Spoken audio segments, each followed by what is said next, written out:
Өз сұрақтан шығып жазсын ба? Қалай болды, алгебрада жаза алдыңдар ма?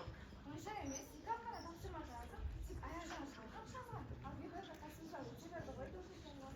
Әділет денеден естендіңдер, бұрын қайтып ойнадыңдар ма? Иә, ойнадық қой, 5 қос алып қаламыз ғой. База жоқ. Ой, ай, бар сол деген. Форма келеді, ағаш керек кетсін, ажана қояды да ағаш келеді. Кешіп өлтірдіңіз. Ора уақытын құртпайды екен. Асханаға барып жүрмейміз ғой. Барам дегенше дейін 5 минут өтеді. Оны қоя бер. Жаңа жылдан біз істейміз, таққа отыратын болып. Кафеге отырмадық па? Шартыңды, жаңа жылдан бұрын маңызды нәрсе бар ғой. Не маңызды, жаңа жылдан басқа қандай мереке? 16 желтоқсан, тәуелсіздік күні бар емес. Сол жыл сайын демаламыз ғой. Ол былай болған. 1986 жылы сол күні 1986 жыл желтоқсанның ызғарлы күндері Алматының орталық алаңында елінің болашағы үшін басын қатерге тіккен мыңдаған қазақ жастарының өр рухы бостандық жерін оятты. Бұл тарихтың бетбұрысы, бұл желтоқсан алауы.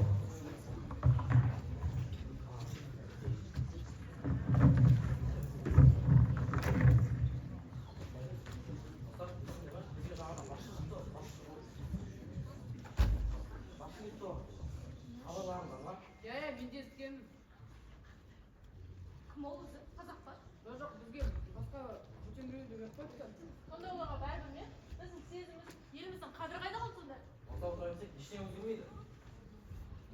Біздің үнсіздігіміз, келер ұрпақтың тағдыры, тарихтың алдында бәріміз жауаптымыз. Елді кім басқарса да бәрі де жүре берсек, ертеңгі күніміз қалай болмақ? Иә, дұрыс айтасың. Біз білімдіміз. Ертеңгі маман, азамат, ел қорғайтын ұрпақпыз. Ендеше даусымызды айтуға қорықпайық. Біз алаңға шығамыз, бірақ бейбіт түрде. Біз әділдік сұраймыз, басқа ештеңе емес.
Желтоқсанда ысқырықтан сідіргеніп көппен мен.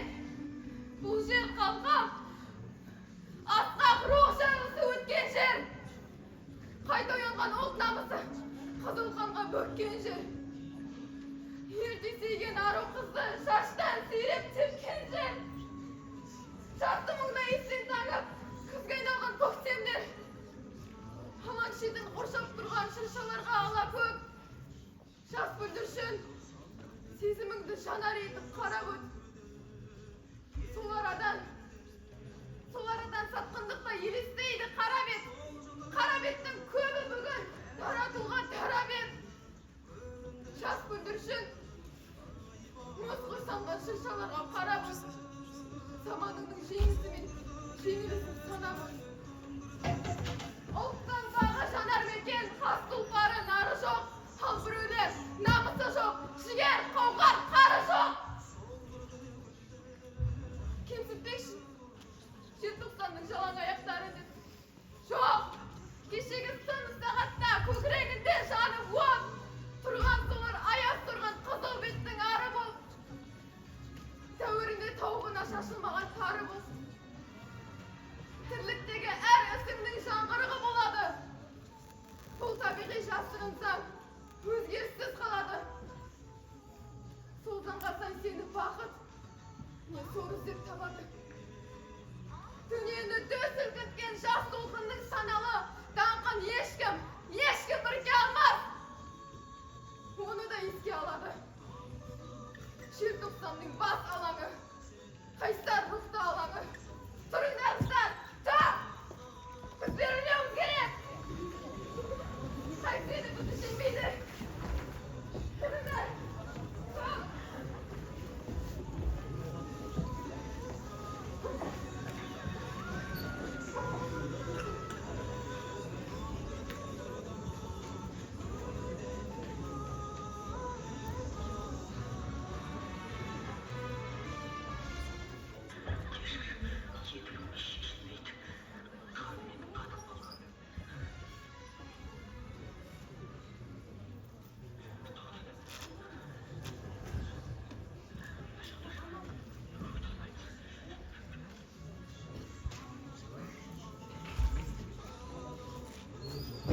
Встань!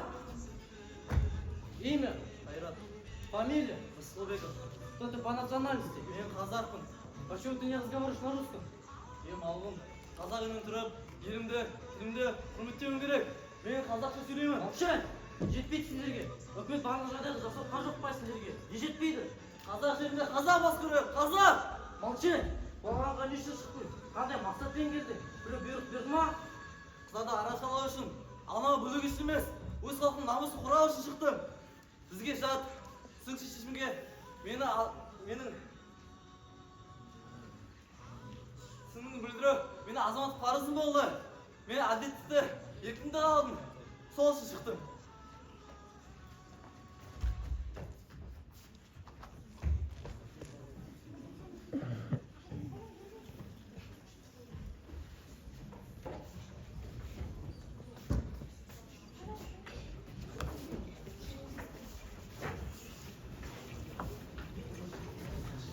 сот үкімінен кейін Қайрат Рысқұлбеков сол кездегі ауыр қылмыс жасағандар жазасын өтейтін түрмеге жеткізіледі. 1988 жылы 21 мамырда Семей түрмесіне көз жұмады. Кремльдегі жиналыс. Горбачев алдында Мұхтар Шаханов сөз сөйледі. Мұхтар Шаханов Кремльдегі тарихи жиналысы қазақ қоғамы үшін аса маңызды оқиғалардың бірі. Бұл жиын 1986 жылғы желтоқсан оқиғасының шын бейнесін ашуға бағытталды.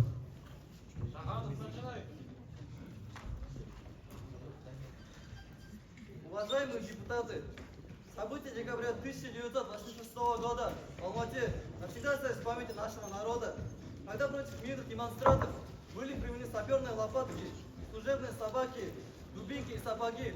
Молодых девушек и юношей избивали, арестовывали, исключали из вузов и увольняли с работ. Но тысячи судеб были сломаны из-за одного зверского поступка. Но правда об этих событиях до сих пор не раскрыта.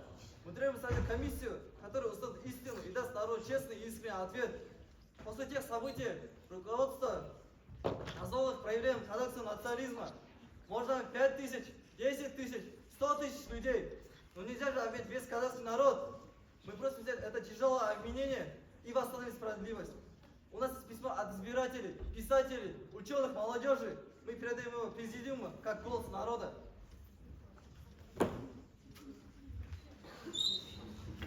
Мұхтар Шахановтың 1989 жылы Кремль төрінде айтқан өткір де өрелі сөзі 90 жылдығын күллі әлемге паш етті.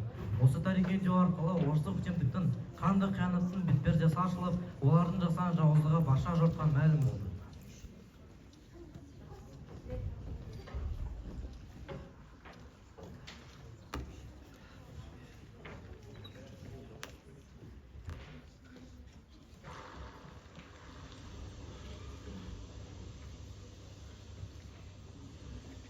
Құрметті қалайық.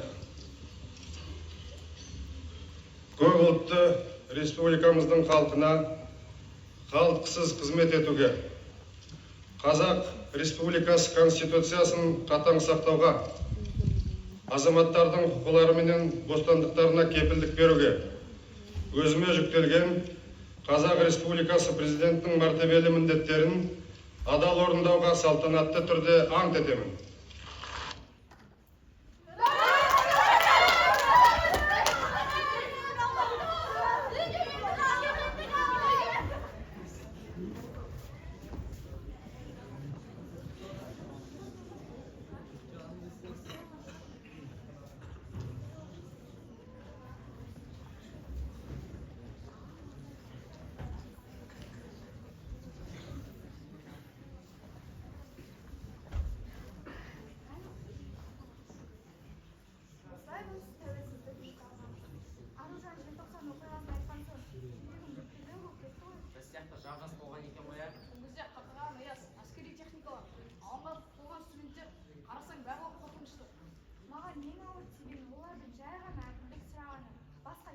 ғалым деген.